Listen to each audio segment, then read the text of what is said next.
Assalamualaikum warahmatullahi wabarakatuh. Gus, saya mempunyai dua pertanyaan.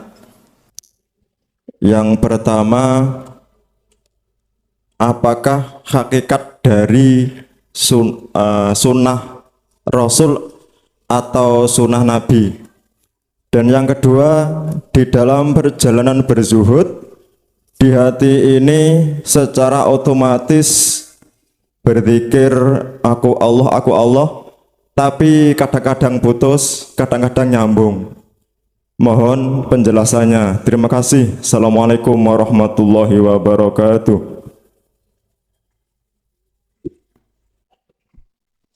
Apa hakikate sunnatullah atau sunai Nabi? Kita harus mengartikan kata sunnah terlebih dulu. Apakah sunnah itu?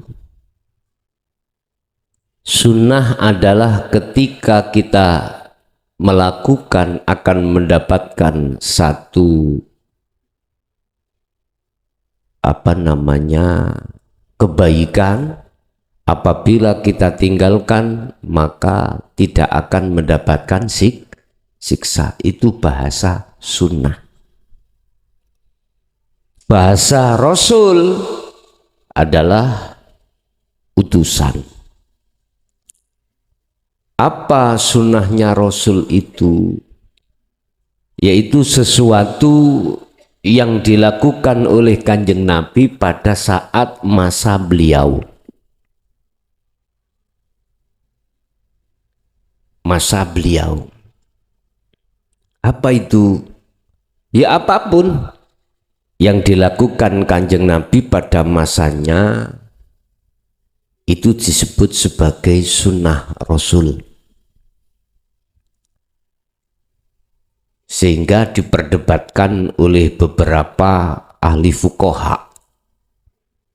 Siapa yang tidak mengikuti sunnah Rasul, maka di situ dia disebut bid'ah.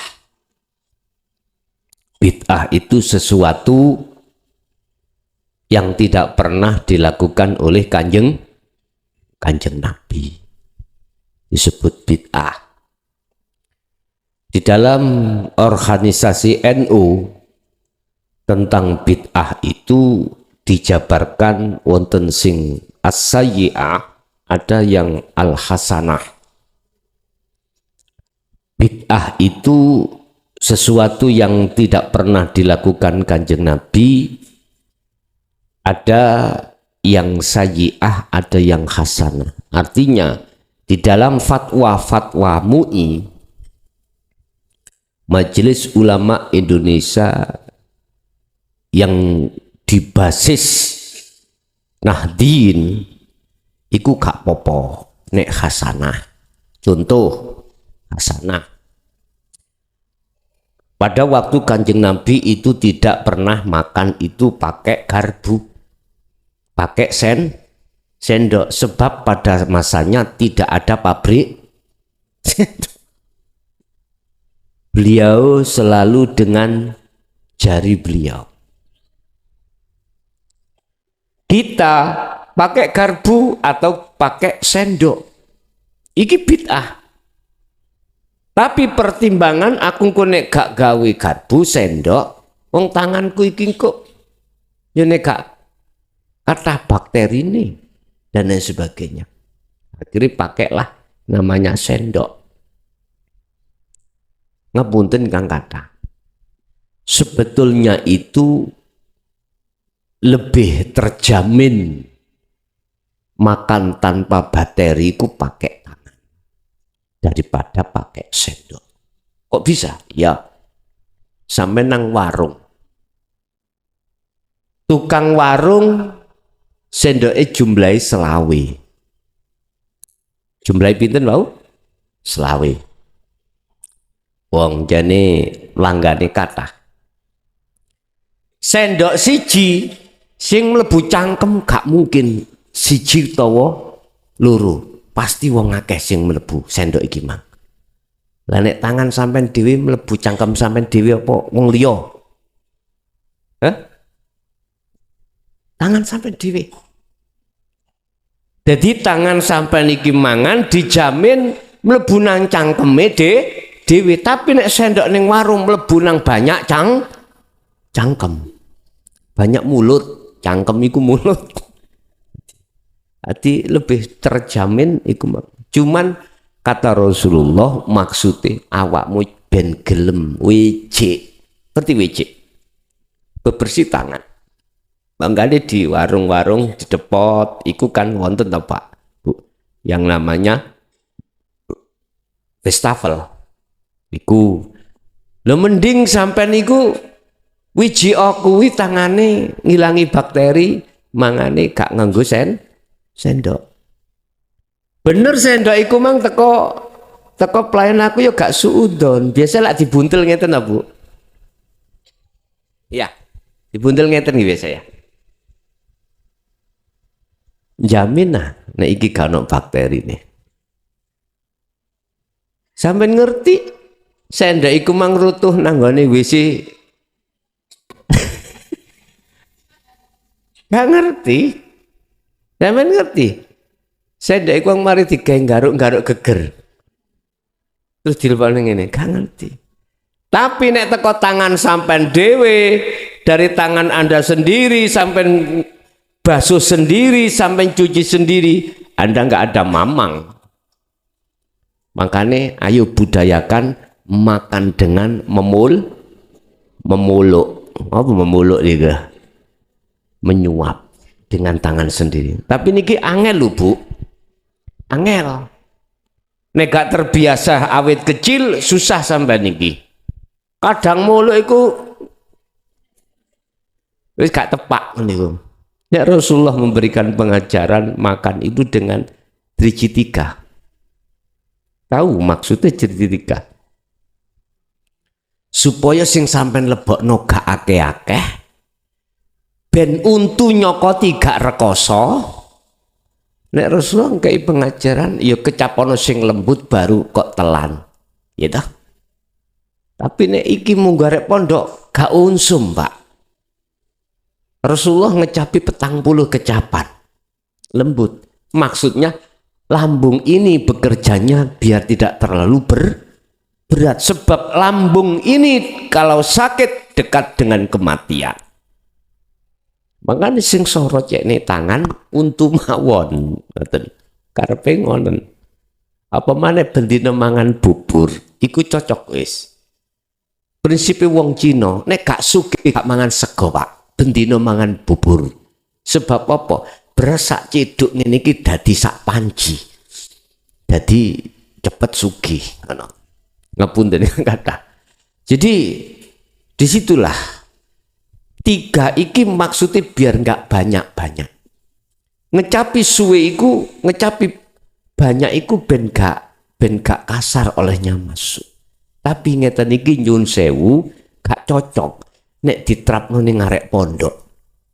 sebab nang pondok nek gak lekas cepet yo kalah ambek kancane embun nek dikei undang-undang ya barang siapa yang melanggar undang-undang iki pasal iki mangan terlalu cepat panas muluk kakean dihukum nah, gak oleh mangan telung dina telung bengi misalnya ngoten saged kei undang-undang ya prasaku ya gak sido wong mondok kayak undang-undang kayak wis Bapak Ibu tentang masalah hakikati sunatur Rasul itu sebetulnya ada kaitannya dengan ayat atiullaha wa atiur Rasul sesungguhnya Rasul itu adalah lapangan makhluk semuanya itu lapangannya sopo? Lapangannya Allah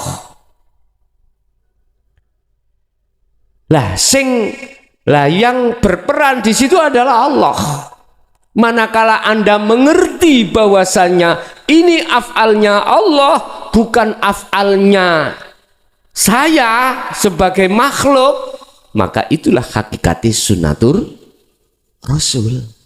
Makanya nyun sewu ngalor ngidul ngomong, cak lapo cak rabi mana sunah Rasul.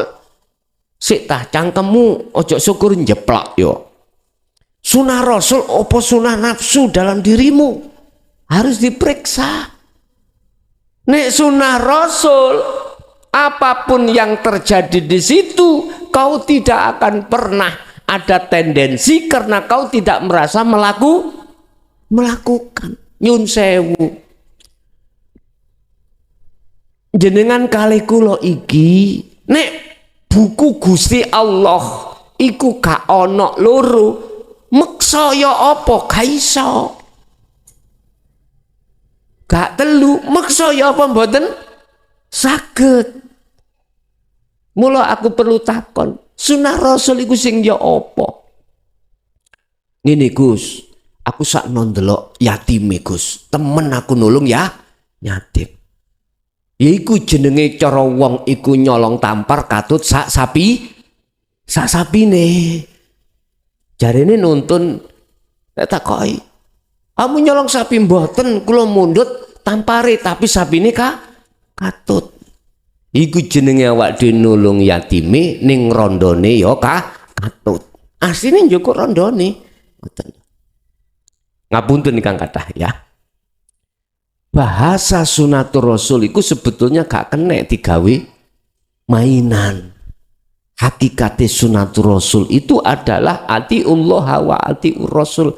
Apa laku dohiriyah iki wis apapun kula tanpa terkecuali.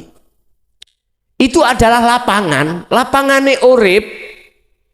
Berarti yang berafal adalah hidup. Lah kok ning atiku iku ngaku-ngaku aku loh. Wis mau macam-macam sing alasan mengjare nontok yatime sakno, temen sakno, ibu itu dodol wulijo budal jam 3 kulaan sakno temen.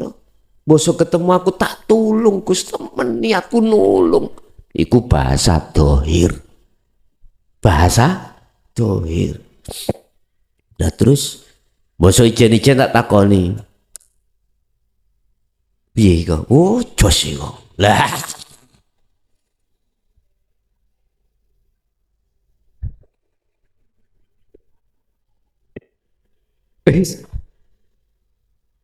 Dikatakan sunatur Rasul iku piye? Gak dikatakan iku wisik bolokku. Ya wis pokoknya ngene dulu, gak bolo utawa bolo tetep maknane podo.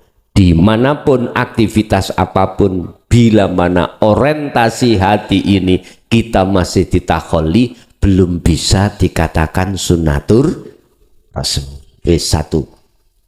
2 tentang zikir tadi, uzlah, zikir anak. Kadang putus, kadang sambung. Ya wis iku tetondo nek kadang putus kadang sambung, berarti kita belum diletakkan Allah di maksum. Belum. Dan itu proses kita di fana dan di kamil, dan itu wajib. Wis sak mangke pun dipikir putus sambunge pun dipikir. Gak usah jadi pikiran sampean. Jenengan sing penting terus melafazkan atau terus mengutamakan zikir anak. Pun terus iku urusan kok kaya apa Gusti Allah oleh genahno jenengan dimaksum atau tidak, wis iku urusan Gusti Allah. Kita sudah mengerti bahwasanya semua kita termasuk alam. Alam iki adalah lapangan dan yang berafal cuman Allah. Wis iku ae. Jelas dalam hati jenengan ada warid kok petunjuk-petunjuk. Pasti ada. Wis ikuti petunjuk niku. Urusan hasil bagaimana wis iku urusane Allah. Sing penting ikutilah petunjuk dari Allah. Petunjuk dari Allah yang kami sebut sebagai warid itu akan membimbing kita sampai pada akhir dari sebuah tujuan. Nggih, wonten melih monggo. Assalamualaikum warahmatullahi wabarakatuh. Ngapunten saderenge niki wau kula ansal titipan saking jamaah setunggal kengken tanglet bahwa zakat, sholat, puasa dan haji itu ada syariat juga ada hakikat. Bagaimana dengan pernikahan yang kita ketahui selama ini kan pernikahan secara syariat, hakikatnya dos pundi niku. Terus yang kedua dari jamaah lain yang sekarang juga tidak bisa hadir, dalam perjalanan kholwat setelah baiat Ramadan kemarin itu bermimpi dikumpuli guson 2 kali, katanya seperti itu. Niku dos pundi hakikatnya. Ngoten mawon, wassalamualaikum warahmatullahi wabarakatuh. Waalaikumsalam warahmatullahi wabarakatuh. Aduh.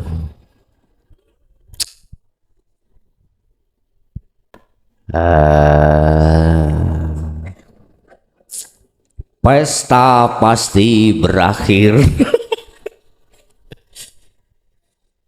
Ya menika cara lirik ya pesta pasti berakhir. Lirik mawon, lirik pesta pasti berakhir. Lirik mawon, wonten sing saged ta? Pesta pasti berakhir. Intine iku apapun yang dibangga-banggakan kita sebagai manusia di dunia ini selain Allah,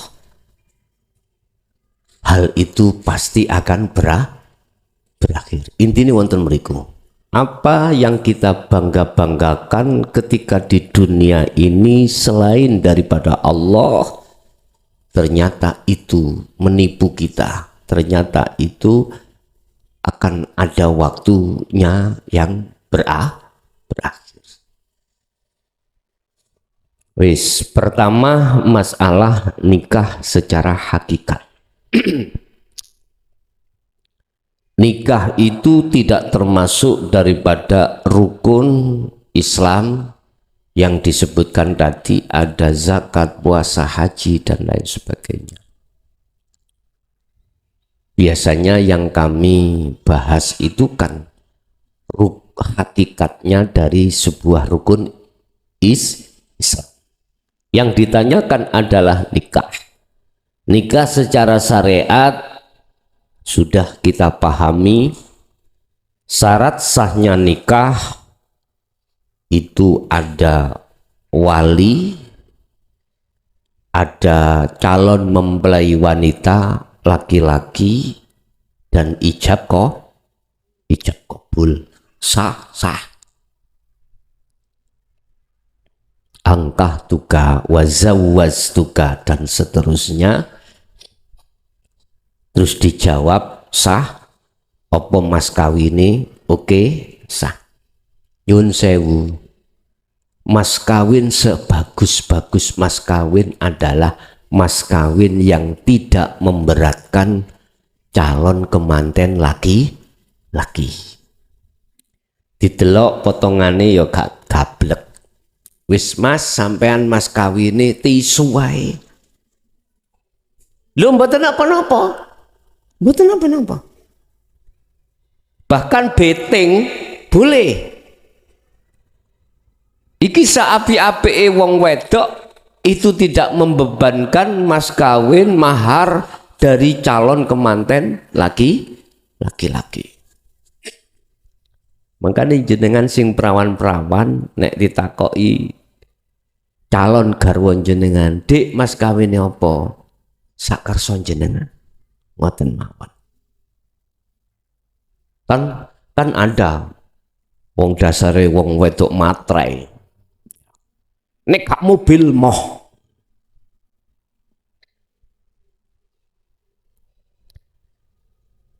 Kudu haji, kudu umroh, mas kawin. Wis. Wonten wong wedok sing model ngoten tapi senes tiang Jaya Baru.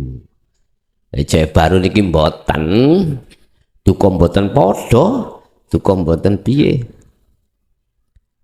Sing jelas seperti itu. Tapi sebagus-bagus seorang laki-laki adalah memberikan mas kawin yang menjadikan bahagianya seorang wanita.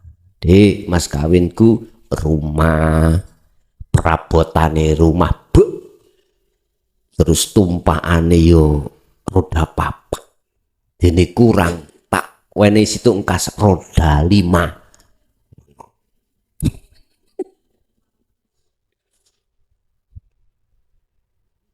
Tapi kalau titip pesen mawon jenengan sing ajeng nikah sampai jawab nek ditakoki Kang Mase sak kerson jenengan Mas ngoten mawon Bu nggih. Jadi ben gak beratke si laki-lakinya. Jadi kok aku yakin si laki-lakinya nggak mungkin ngekei tisu, gak mungkin. Pasti dia mengukur kemampuannya dirinya. Wes. Apa hakikatnya nikah? Nikah iku laki. Ngerti laki? Laki iku ketemu. Laki iku ketemu. Nikah niku nek cara hakikate bertemunya ruh pada Allah. Nikah. Mestinya ketika Anda nikah secara syariah, hatimu nanti jangan syuhud menyang jamale laki-laki atau jamale perempuan, tapi jamale Allah. Gampangane ngomong, bedu ono Allah di aktivitas nikah secara syariat. Paham nggih? Sebab ngini dulur, bahasa syariat tatkala si laki dan perempuan ini belum diakdu nikahkan, jangankan dia berkumpul tidak dikatakan zina, melihat saja itu dikatakan zina mata dosa. Tapi opo gara-gara jawaban qabil tu nikahaha wa tazwijaha bil mahril madhkur, gara-gara ucapan iku tok lho kok yo halal dikeloni. Lah ngoten nggih. Bahkan di situ ada makalah yang mengatakan awakmu ngumpuli bojomu pisan padha ambek mateni wong kafir iku 100. Sewengi wong kafir kok pateni. Ganjaramu semene. Makane kuwi nek mati ketika saat kumpul ambek bojomu awakmu iku mati syahid. Baik mang perangi mateni wong kafir. Subhanallah. Iki atas keterbatasan hati untuk masuk di dalam makalah ini akhirnya pahamannya secara dohir saja. Ngoten. Secara dohir saja. Begitu juga terhadap Allah secara hakikat. Artinya tadi sudah saya katakan, berapapun jumlah amaliyah yang terjadi pada dirimu, sebanyak apapun amaliyah yang telah kau lakukan, tatkala di situ tidak disertai makrifat Allah, hubitat a'maluhum wa malahum min nasir, gak diterima oleh Allah.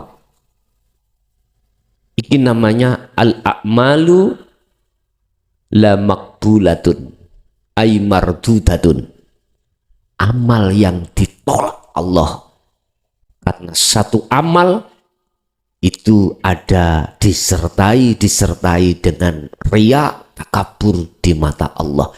Cuman iki ora patek diteliti nang para menungso luweh-luweh umat Islam. Jelas karena apa? Karena dia tidak mengenal pengetahuan di dunia hakikiyah.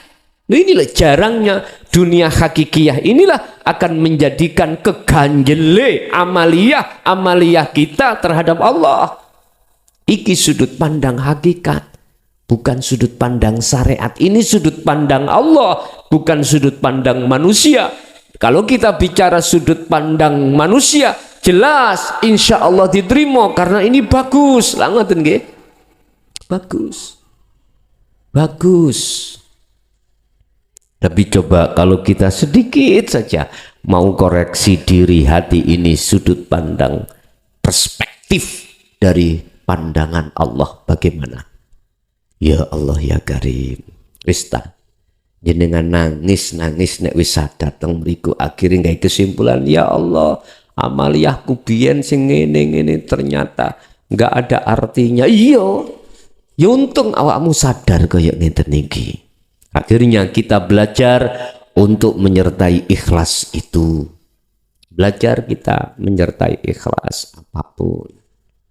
Disitulah awal dari sebuah amal di mata Allah itu makbulah, artinya diterima Allah. Itu apa tadi pertanyaan kedua? Iku, aduh, Jawa ya wis. Ngene, kula takok sik ning atimu sing kok dadekno guru sapa? Wis gak usah dijawab. Khusus sing takon mangga. Jenengan tadi ngipi tak kumpuli 2 kali. Aku gak ngomong syariat tuh ya, gak ngomong syariat. Aku nek ngomong syariat, aku boleh takon enak ah. Ngono. Gak, aku gak takon syariat. Cok guyu peno ngono. Ngene lho, aku takon hakikate. Ning atimu iku sing kok dadekno guru akhirat sapa? Nek kuwi sik tetep beriktikad yakin wujude mukhlason makhluk, jelas nafsu, Pak. Jelas nafsu. Tapi kalau hatimu beriktikad yakin bahwasanya guru akhiratku adalah Allah yang selalu dekat terhadap dirimu kemanapun kau disertai, maka iku tembung arti panjenengan iku wis nikah ambek Gusti. Wis. Seperti itu. Gak gelem takon dhewe, masalah wedi konangan. Wedi krungu bojone lak ngono ah. Aku wis paham, jane wis paham. Mereka menungso niku duwe sifat cemburu. Engko krungu bojone paling kamu kate turu mikir gusong. Aduh tak kandhane aku ora duwe manuk. Manukku bendina diingoni wak budi niku lho. Ngarepe omah ana manuk telu niku. Nggih. Subhanallah. Lah terus pundi sing leres iku mempelajarkan terhadap kita bahwasanya guru akhirat kita hanyalah Allah. Allah dawuh, Muhammad, bila mana ada hambaku yang tanya tentang diriku, katakan inni qoribun, aku dekat. Lah bahasa aku dekat itu tidak berguna bagi kita yang belum masuk di dunia tauhid, mboten saged, Pak. Tapi ini akan berguna dan bermanfaat dan punya makna bagi panjenengan yang sudah tenggelam di segoro atau di bahrut tauhid. Akhirnya secara otomatis Allah mengeluarkan nur ya dalam hati sampean tentang iman, kepercayaan yang kami sebut sebagai rasa, yang mana rasa itu bergemuruh dalam hati sampean bahwasanya amami, waroi, washimali, terus wafauki, watahti, hamim amami, hamim shimali, hamim waroi, hamim fauki, hamim tahti, wabi alfi alfi, la haula wala quwata illa billahil aliyil azim. Apa yang kau pandang itu baik di dalam, di luar, di kiri kanan, kau merasa Allah selalu memonitor. Dari situ akhirnya susah dirimu mau berbuat maksiat sebab kau merasa selalu dilihat Allah. Padha mbek ngene, Pak. Jenengan kali kula iku curanmor. Ada target di depan toko, mobil atau sepeda. Tapi jenengan ketika mau ngambil kunci T, ngerti kunci T? Kunci wesi sing kaya T, iku gawe bandrek. Mau ngambil yang jaket, kok yo ujuk-ujuk ana polisi telu pinggir sampean, kira-kira dadi ya sampean lakoni? Gak jadi. Karena tahu kalau dilihat polisi gak mungkin. Pencuri itu akan mencuri kalau melihat di depannya, di belakangnya, di kiri, di kanan, di atas, di bawah itu ada polisi. Mbok nek polisi niku hajingan. Konco sampean, misale nggih, misale padha koncone, gak mungkin. Mang bener kok pakaiane polisi, tapi iku bajingan. Iku wis apa jeneng wis narget, wis bagian kono ero polisi iku. Gak mungkin sampean iku mang gak tindak, mesti tindak karena menganggap yang berbaju polisi itu adalah temanmu, ya podo-podo. Nah, wonge duduk polisi cuman berbaju polisi. Beda niki langsung Allah. Saiki jenengan saged tumiba teng mriki. Iku krana saking demene manah jenengan iki diundang Allah. Luwih mulya mana orang yang diundang presiden kali Allah? Beda nih, jawabnya beda. Nek sing jawab iki adalah ahli hijab, mesti lebih berharga diundang presiden. Padahal presiden iku apane Allah? Hah? Kan wis gak ono bedane dengan kita. Ahli syuhud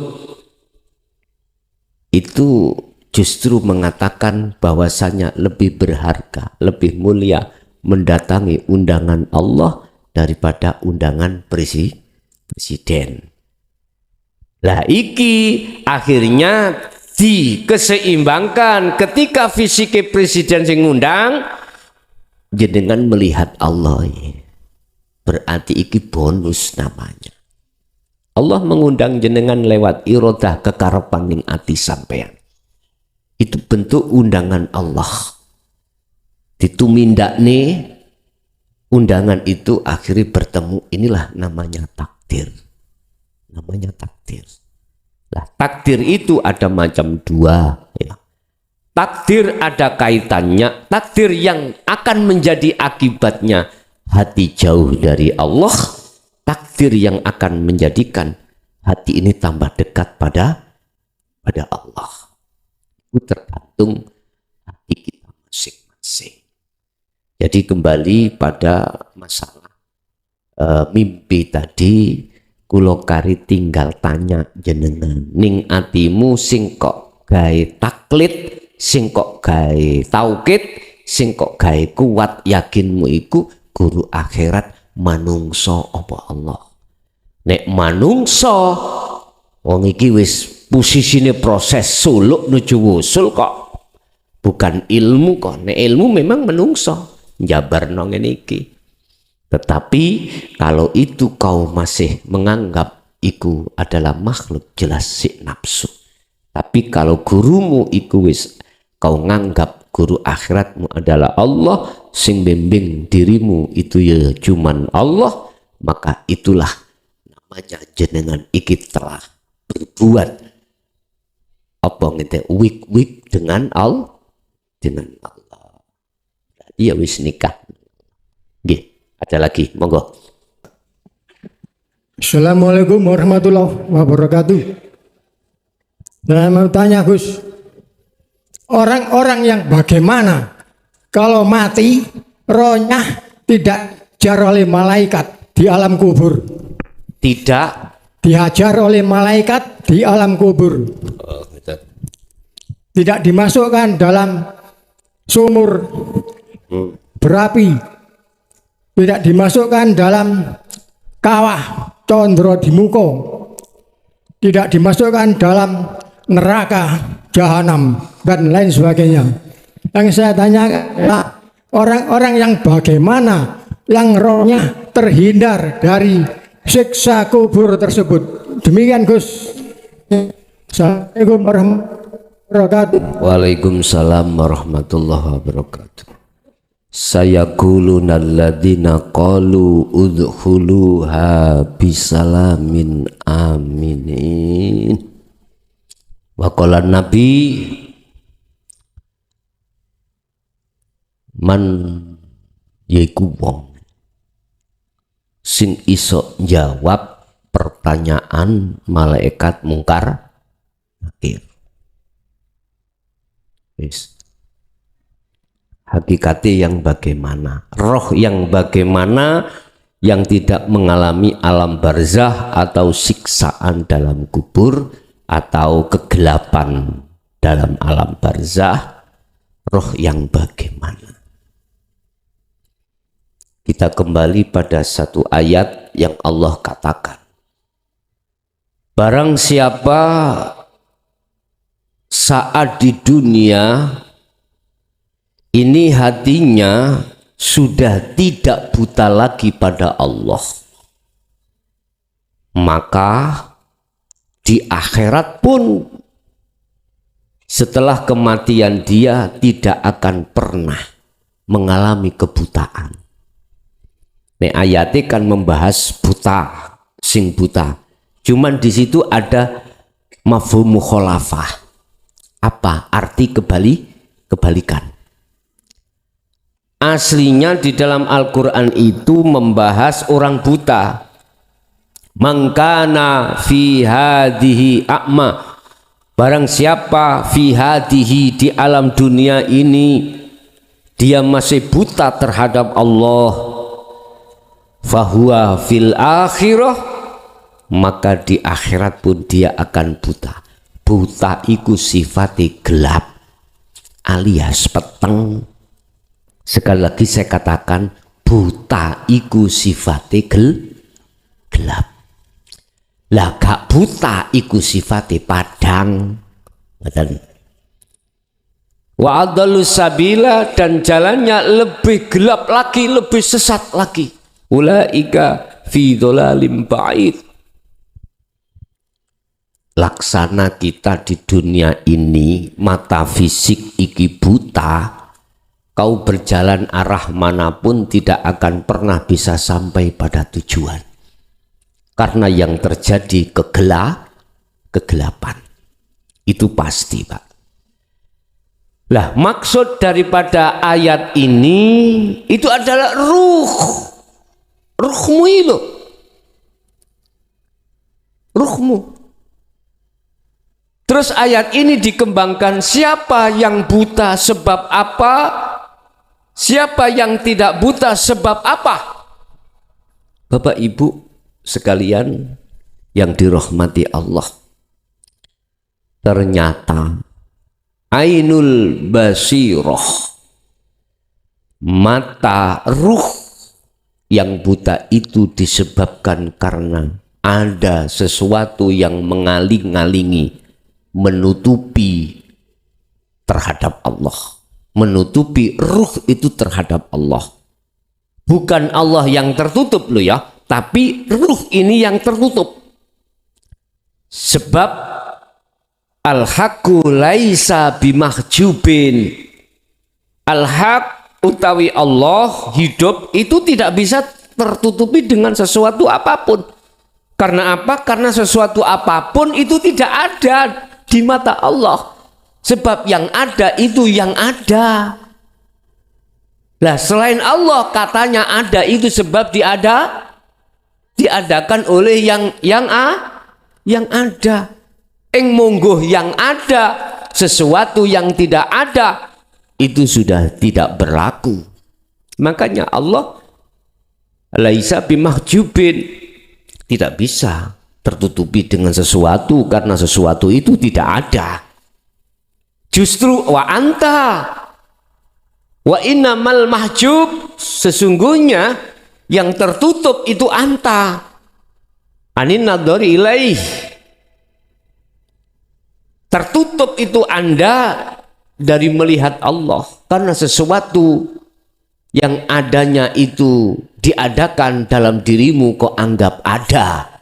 Akhirnya justru itu yang menutupi dirimu sehingga kau tidak bisa melihat Allah. Di situ.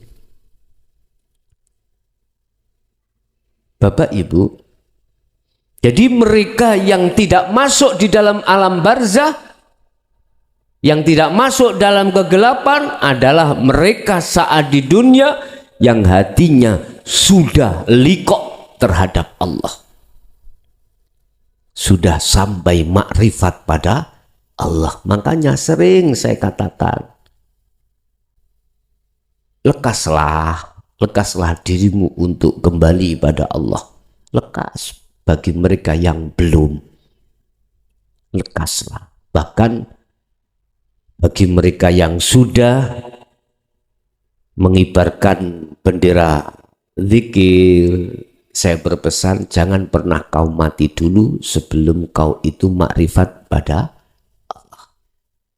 Sampai Rasulullah mengibaratkan ruh yang sudah makrifat pada Allah ketika dia kembali kalbarki koyok kilat.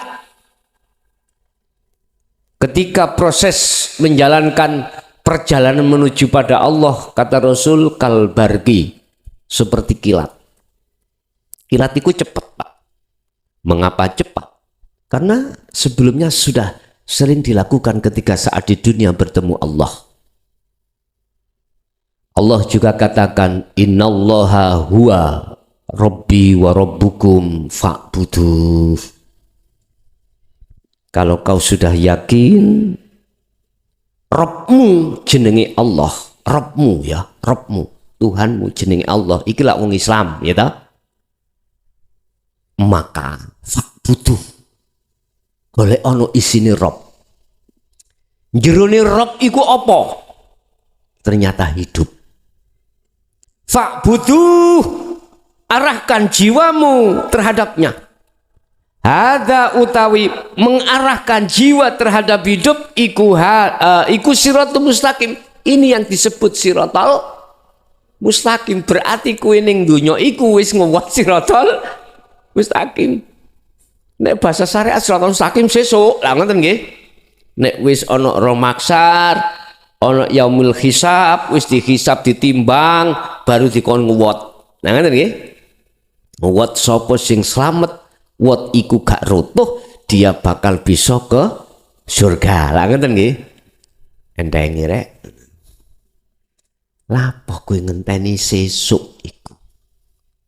Kuwi nang dunya durung ketemu siratmu. Jangan harap kau akan bisa tahu siratmu. Digambarkan sirat iku nek munggah kenceng dedek, mudhun dedek. Jare wong Jawa, cilik koyok dene rambut dipecah tadi, pitu landhepe koyok pitung cemukur. Saendire nek rambut cawili wis disigar dadi pitu. Nyun sewu. Itu adalah laksana, Pak, saking angele golekane siratal mustaqim. Banyak mereka yang ciblok, jatuh. Itu maksudnya seperti itu. Dikarenakan fi qulubihim zulmatun, karena di dalam hatinya, rohnya itu adalah gelap. Ya jelas masih ombo kaya apa dalan, ya dah. Nek matane iki mang sik gelap, mboten saged iso tutuk tujuan. Mboten saged, mesti mbengkok, kecebur nang gone got nang dan lain sebagainya. Itu yang terjadi karena gelap. Andai kata cilik paribasane sak wong tapi terang ketok, gak mungkin sampean akan nyelintung, gak mungkin. Wong ketinggalan. Bapak Ibu, jadi yang dimaksud golongan yang tidak akan pernah mengalami siksa kubur, kegelapan kubur, alam barzah, hanyalah mereka yang dimasukkan golongan ahli syuhud. Siapa ahli syuhud? Ahli ketika di dunia sudah sampai makrifat pada Allah. Nggih, wonten melih monggo. Assalamualaikum warahmatullahi wabarakatuh. Saderengipun nyuwun ngapunten dalam dateng Guson. Kula badhe sharing ataupun terus ditanglet masalah dalam proses perjalanan dalam menika mulai kula rumiyin mulai awal dibekersakaken Allah panggih dumateng Allah ingkang mujudaken Guson. Jenengan pundi asline? Kula Pak Ditris Kowong, Pak. Pak Ditris Kowong. Nggih. Kowong. Bypass Topan. Meri ya, Kowong iki Meri ya. Nggih. Kowong Meri, Kelurahan Meri.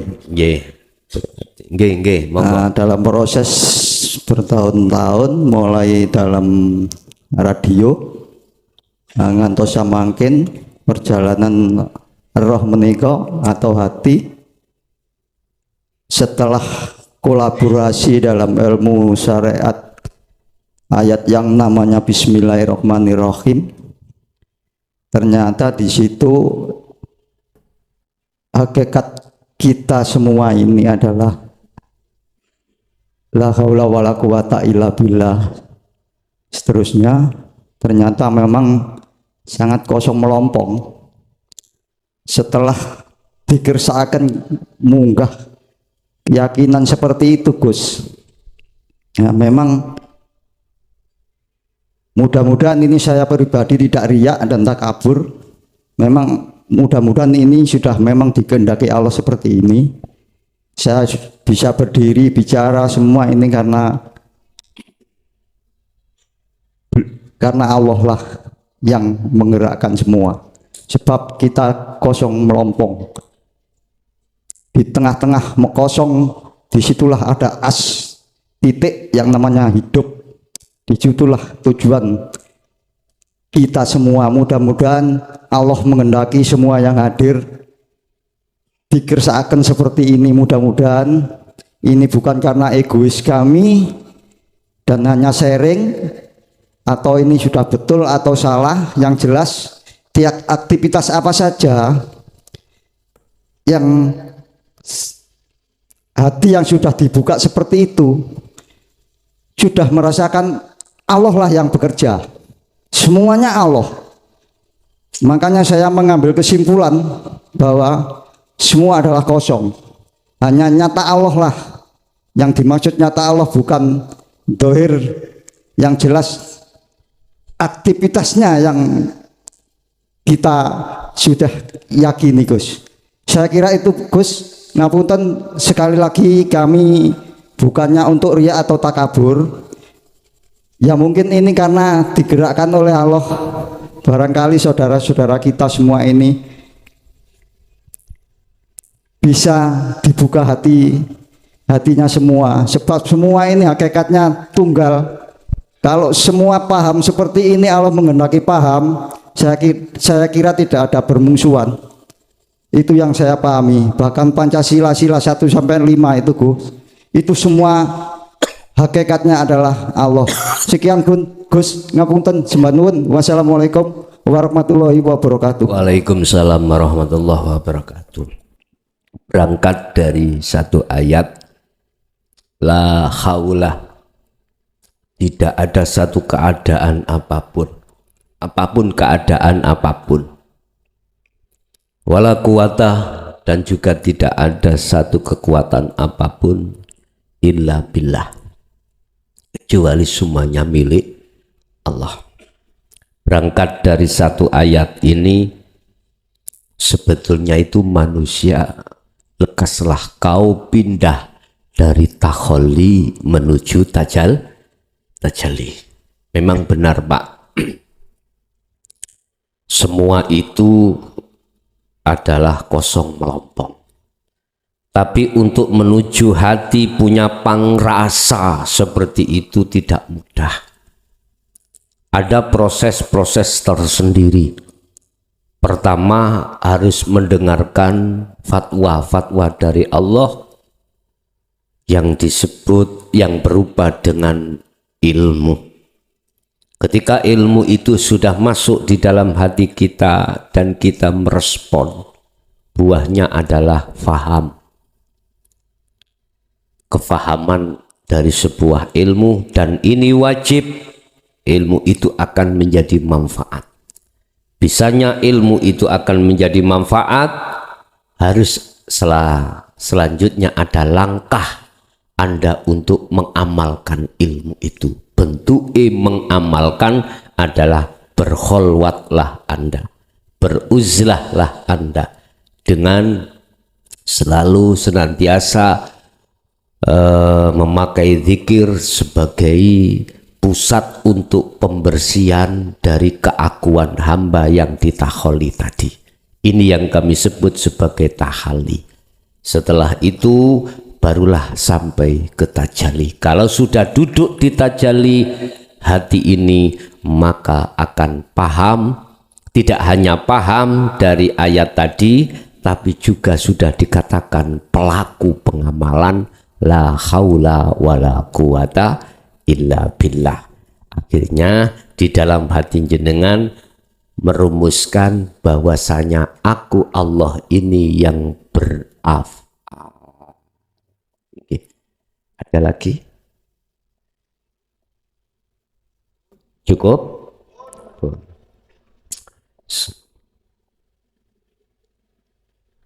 Al-Fatihah.